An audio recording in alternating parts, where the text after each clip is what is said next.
Okay, to do books, usually they will have all this filled out at the top, which is super helpful. So when you first get there to do books, the first thing you're gonna do is go to the coaches and get them to give you a list so you can write down the numbers. It is easier if you write them in numerical order. Get it for both teams. We haven't got this side yet.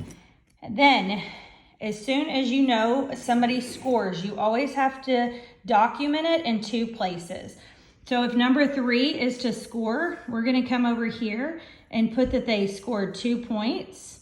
And we're gonna come over here and we're gonna mark that the team has 2 points. So you're gonna mark the individual points and the team points. Same thing with fouls. If number 3 was to foul, I would mark the 1. And then I come down here and I need to mark under team fouls that they have 1 team foul.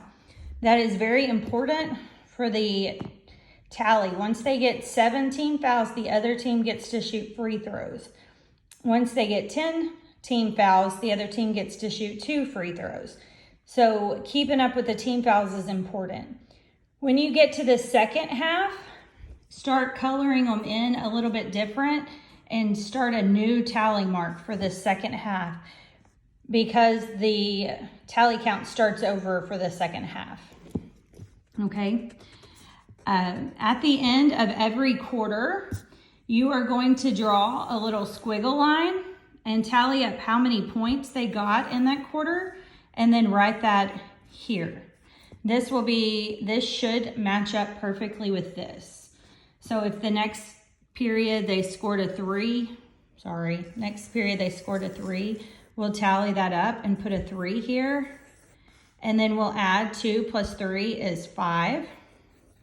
So the next, if they scored another 2 and another 2, we would tally mark that and say they scored 4 points. 4 plus 5 is 9. So it keeps a running total and it should always match up with this right here. Okay.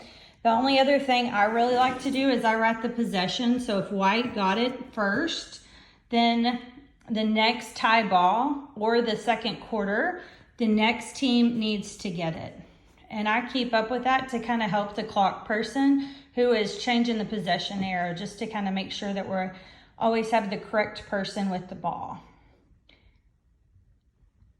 Timeouts, each team gets 4 timeouts, so we just tally mark them down here. They get to use four sets of timeouts. The T's are technicals. Those don't get used very often. Quarters played are really only important if you're doing the younger age kids. The 4th grade up, I don't think the periods that they've played matters as much. Theirs is on a time limit. Each kid has to play a certain time limit. And as a bookkeeper, you can't really keep up with that. So that's up to the coaches.